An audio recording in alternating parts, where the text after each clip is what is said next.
Break free from the ordinary and start embracing the extraordinary. That is what solo adventures are all about.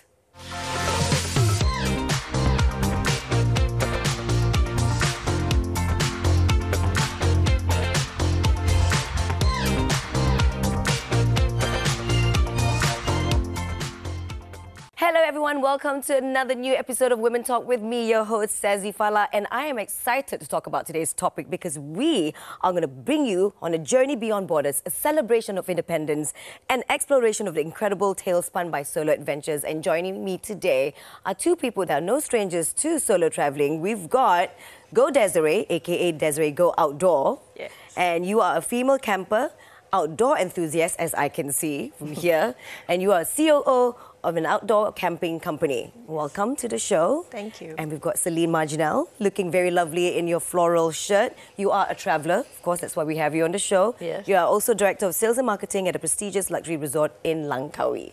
So both of you solo travel all the time, or solo camping for you. Yes. Let's start with you, Celine. So I think with the work that you do, I guess that takes you traveling a lot. But you also choose to do your own little adventures as well. How many places, rough number, have you been to in the whole entire world? Wow, I would say probably close to 100. Oh my gosh, I was just thinking along the lines of 20 or 30, but No, 100. Yeah. 100. And you... Okay, do any of these places stand out for you? Or do you have like the most... What's the most special memory of a certain place? Can you recall? The most special memories I get are linked with people. Yeah. So for me, traveling is all about people.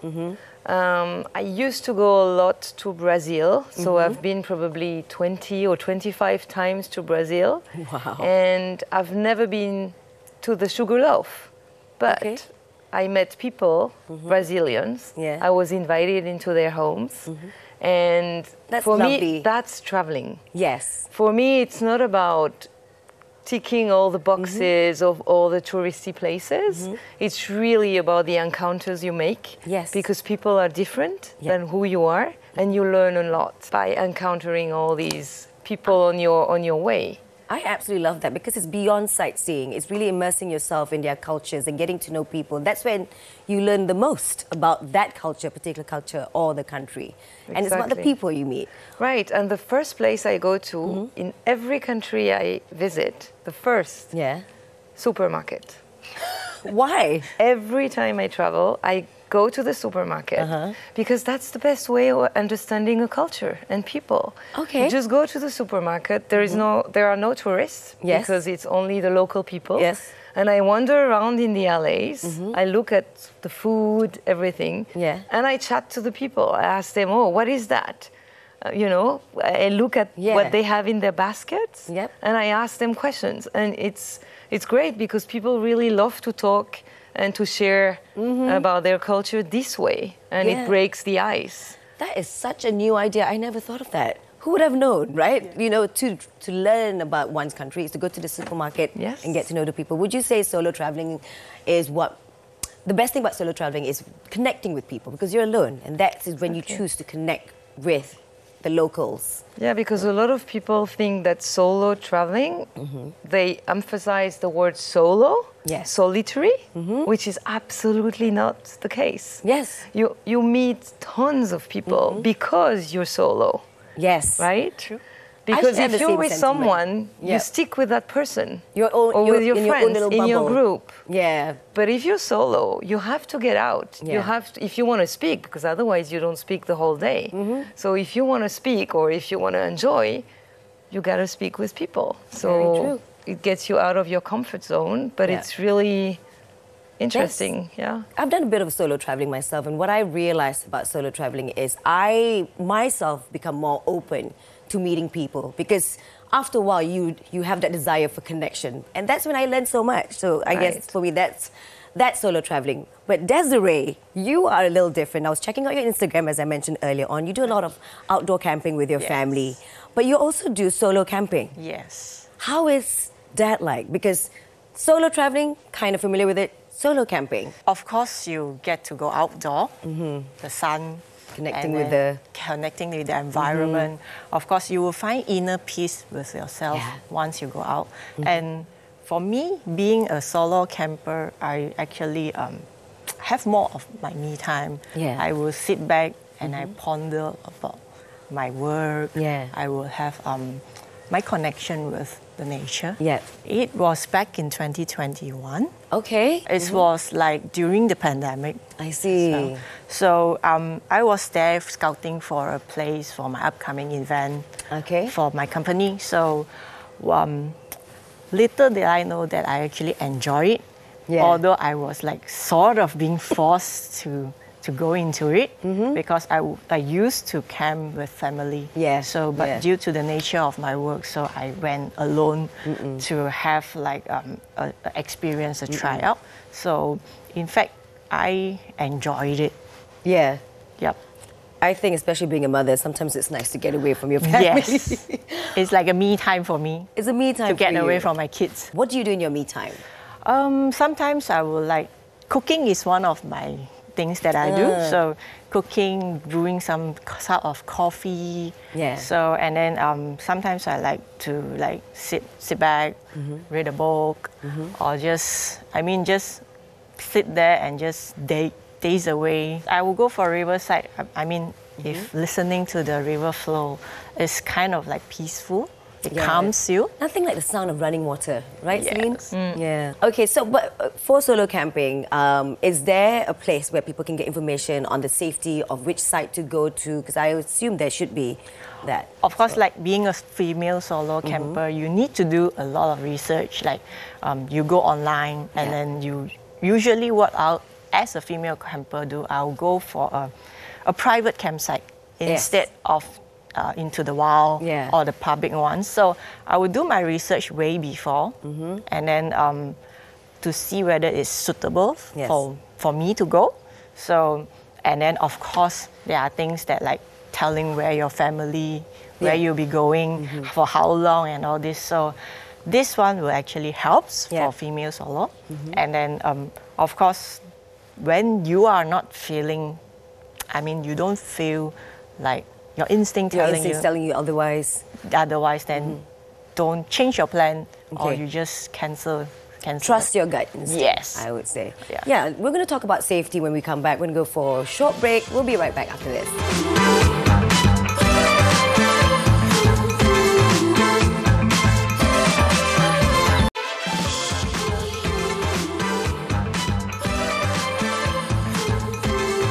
Welcome back to the show, and we are talking about solo traveling, and we've got our guest, of course, we've got Celine, you are a solo traveler, and we've got Desiree, who is an outdoor enthusiast. And right before we went into a break, we were talking about safety. All right, so let's get back to you again, Desiree. Okay. What would be the safety tips that you can give for those who wants to go solo camping? Okay, of course, like I said previously, you do a lot of research on the campsite Yeah. that you're supposed to go. Yeah. Of course, being safety is also like you have your gears with you. Like for me, Yeah. I will always have a knife within my reach, so that in case of anything or a wild encounter or what, I'll have my knife with me. Yes. And of course, I do have Has a there risk. been any wild encounters? So far, I would say no. Touch wood, touch wood. Yeah. Okay. So far, I would say no. Okay, thank God. Of course, this is something that I wouldn't want to encounter. Yeah, yeah. But of course, precaution is always, you have to have a precaution. You want to be prepared, of Yeah. course. And of course, bringing like whistle so that in case of anything, you can actually call for help. Yeah.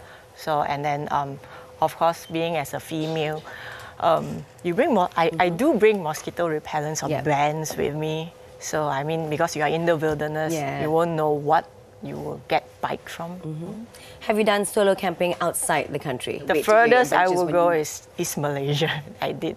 Beautiful, and East Malaysia's got so many beautiful scenic places as Yes. well. Let's get back to you, Celine. How do you empower yourself to feel secure before going for solo traveling? I'm sure this is something that you don't even think about anymore, considering the fact that you've traveled so much. But what tips could you share? I always make sure I still keep in touch with my family, friends, or my team if it's a work trip. Yep. On a regular basis, and I send them my itinerary.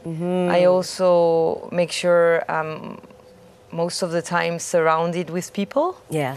And another tip that I have is, of course, I take the plane going to places, and you always chit-chat with the person that is sitting next to you. Most of the time, those people are flying back to their home. Yes. So I asked for advice, and I said, okay, what are the What are the things to look out neighborhoods that I for? should avoid? Okay. What do you, what do you advise me to do?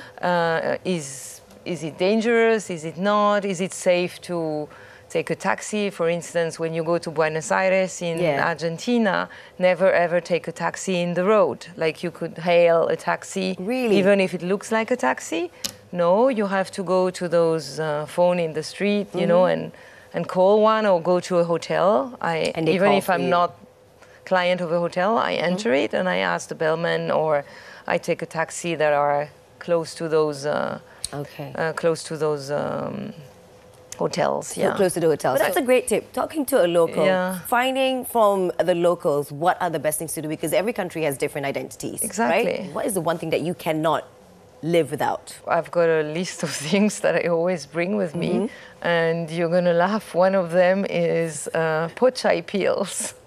You know the pochai peels? For food poisoning? Yeah. Yes. Because this cures everything, and I always carry a few boxes with me because it's very useful. Yep. And a shawl. I Yeah. always have a shawl because I hate aircon. A flask because I don't want to buy plastic bottles. That's great. So try to travel with your flask all the time. You know what? I think most female travelers, what we would always make sure of is that we have our own little pharmacy. So that's a True. great tip, because traveling, you can't help. Sometimes you will face food poisoning.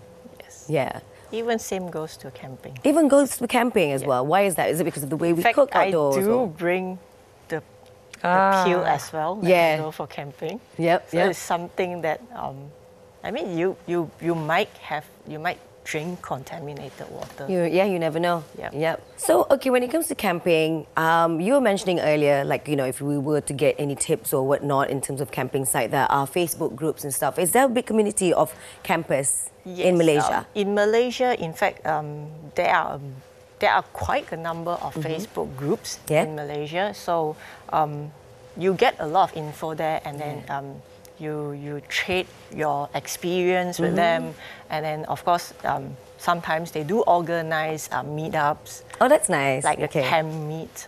So you'll be able to join them and then learn a lot. Yeah. So, And nothing like sharing tips and learning from one another Yes. on the best way to go camping, especially solo camping. Yeah. And how often do you do your solo camping? I would say I would do once a month. Nice. Yep. Celine, I don't even know how many times do you travel in a month usually. It depends. It depends. Some month I stay in Malaysia, others I travel. I mean, I go back and forth Langkawi, but that's Yeah. a commute for me almost. Yeah. But yeah, the last month I was in Morocco, as I told you before, Yes. during the earthquake. That was quite a scary experience. That's a great story to tell. We're going to tell that in the next segment. So we're going to go for a short break. Incredible story, must be shared. We'll be right back.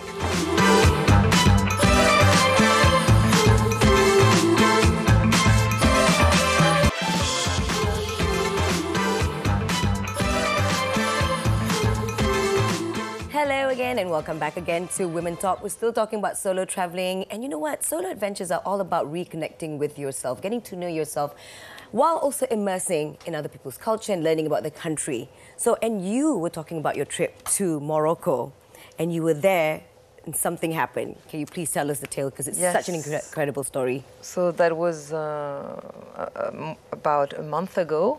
So I went to Marrakesh to attend a major trade show into the travel industry, Okay. where I was supposed to meet thousands of people from all over the world.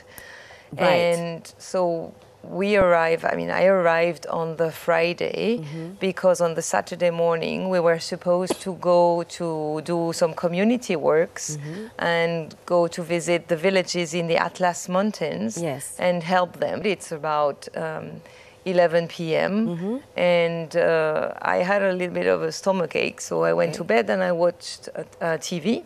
And suddenly I see everything moving around me, and I thought, It was the earthquake. right. And then you're like, what do I do? You're Yes. panicking, you're alone, and you don't know what to do. So I ran under the table and I hid under the Yeah. table. And When did it hit you? Or when did you realize that you were actually in the middle of an earthquake? first of all, I had no clue because I didn't know Marrakesh was famous for earthquake. The Neither last did one I. was years ago. And I really didn't know what was happening. So it takes you a few seconds, and the whole earthquake maybe lasts 45 seconds, max 1 minute. It but must it have felt feels like like forever. ages. Yeah. That is a crazy story. And nothing can quite prepare you for something like that. But being, even for you, and you've traveled so much, and to so many different places, right? Desiree, what about you? What has been the craziest thing that happened when you went camping? It doesn't have to be solo camping, maybe with you and your family as well, or your friends. So I actually went on a last year. In fact, it was like November last year. Yeah. So I went on a Borneo Safari 4x4 experience. Wow. So I was there in the jungle, Yes. in the wilderness for 6 days. So we survived on wild camping. So there But is you had this- professionals with you. You had guides. we do have like scouts. We do Okay. have it's a major event in Malaysia. It's very famous in East Malaysia. How So- many people were there in the whole Borneo Safari? I mean, during that time, the participants is almost like 1,000. I actually. see. So we were there in the jungle for 6 days, living like you don't get to like sleep in a tent. You just need No? to camp in your car. So I every see. day. The scout will open the roads for you, so you will get to travel like in fact, in 12 hours journey, we only travel like less than a kilometer a day. 12, oh, I see, because of the winding roads. And the terrain and the rough terrain. We actually stuck in one particular location for 2 days because of the heavy rainfall. So I we see. have to like camp there and make do what we have and our supplies. Yeah, and you said that's the craziest thing you've done. And why is that? Is it because of the challenges that The came your way? challenges, and then it pushes you out of your comfort zone. But in fact, you learn to understand yourself, and then in fact you learn to like have your control over your own self, like your anger or whatever, Yeah. frustration during that time. So you tend to learn from there. And I'm guessing you learn how resilient you are. Yeah. When it comes to facing these sort of challenges. Okay, so, and you know what? When it comes to solo traveling, so many people talk about it. So many friends of mine have spoken about it. But it's just taking that step. And I think it could be very daunting for them. So for those who want to go solo traveling, what would you say to them? Let's start with you, Celine. What would your advice be? What would your tips be? I think it's a trip with yourself. You learn to, as you were just saying, Desiree, you learn yourself better because you're alone. You have to Yes. take your own decisions. You have to ask for help. You have to ask for advice. You have to be more cautious because you're alone. So you have to look around. Be independent, Independence definitely. is the number one. And if there is any issue, you have to find the solution yourself. But it's not frightening. It's positive because it helps you grow, and it also helps you understand other people, other culture. It gives you more humbleness, Yeah. respect for others, and it helps you in your day-to-day life when you travel a lot. You can understand the people's reaction, even It opens in your your mind, work. Yes, right? exactly. Yeah. What about you, Desiree? For campers, for people who want to go solo camping or camping altogether, what would your advice be? I mean, you have to have the courage, of course, but I would say that just go with it. Yeah. have the courage to take your first step. Just take that first step. Yes. Have the courage to take the first step. Of course, going on a solo, you don't really need to go on a solo for your first time. You can always like have friends to go with you Yeah. for the first time. And I begin my first I camping don't think with I would advise family. anyone to go solo camping, for that, especially when it's the first time. It will be too extreme. I would Yeah. say. But you can go with a friend or a solo camper friends to Yeah. go with you and then experience it. Once you are comfortable with it, and Yeah. then just make one step at a time Yeah. to go Yeah. to it. I mean, camping is a great way to connect with the outdoors. Yes. Great world of outdoors. Thank you so much for all your sharing, ladies. And just talking about this just makes me want to go for my solo travel. The last time I did it was pre-pandemic, so it's been a long minute for me. So thank you to all our audience for watching the show. And of course, we want to hear more from you. Don't forget to leave us a note or a message on our Women Talk TV3 Instagram handle. Share with us your thoughts or any topics that you might want us to talk about. Thanks for tuning in. See you guys next week.